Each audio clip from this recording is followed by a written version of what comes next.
Iran जंग के बायस petrol की तरसील विच कमी पाकिस्तान में पेट्रोल की किल्लत की बाज़गश्त लाहौर के पेट्रोल पंपों से जा पड़े और शहर के कई इलाकों के विच भी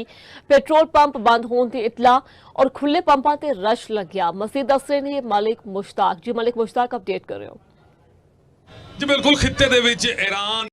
ते अमेरिका जंग तो बाद चहमगोइयां जारी ने कि शायद पूरे खिते दे विच कई जगह के उत्ते पेट्रोल की तरसील जिहड़ी है मुअत्तल हुई है, लेकिन पाकिस्तान दे विच भी ये रौला पिया होया कि शायद इस जंग की वजह तो पेट्रोल जिहड़ा मुक जाएगा, लोगों को पेट्रोल नहीं लभेगा या पेट्रोल दी कीमत आसमान नाल गल्लां करन लग पैणगीਆਂ ते इस हवाले नाल लोकी पेट्रोल पवाउण लई पंपां दे उत्ते लंबीਆਂ कितारां दे विच खलोते हुए ने, जबकि हुकूमत पाकिस्तान का यह आखना है कि पेट्रोल वाफर मिकदार दे विच मौजूद है और पेट्रोल सारिਆਂ ਨੂੰ हमेशा मिलता रहेगा। ऐसा वक्त नहीं आएगा कि पाकिस्तान दे विचों पेट्रोल मुक जाएगा। ये गल हकीकत है कि लाहौर के कई इलाकों के विच जिहड़े पंप ने उन्हां दे उत्ते पेट्रोल नहीं लभ रहा, पेट्रोल की कमी है, लेकिन उसके बावजूद इस वेले देखने पे कि लाहौर के सारे पंपों के उत्ते गड्डियां ते मोटरसाइकिलों दी लंबियां लंबियां कितारां लग चुकियां हुई ने। लोग चाहते हैं कि सानू पेट्रोल मिल जाए। तो दूजी वड्डी गल ये वे कि जिस गाहक ने 1 या 2 लीटर पेट्रोल पवाना है वह 10 लीटर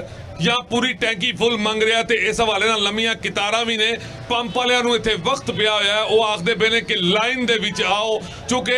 इन्नियां लंबियां लाइनां ने कि कई जगह के उत्ते रोड के उत्ते ट्रैफिक जिहड़ी है मुतासर हो रही है, बंद हो रही है ट्रैफिक, क्योंकि लंबियां कितारां लग चुकियां ने रोड तक, ताकि हर बंदे की ख्वाहिश है कि मैनू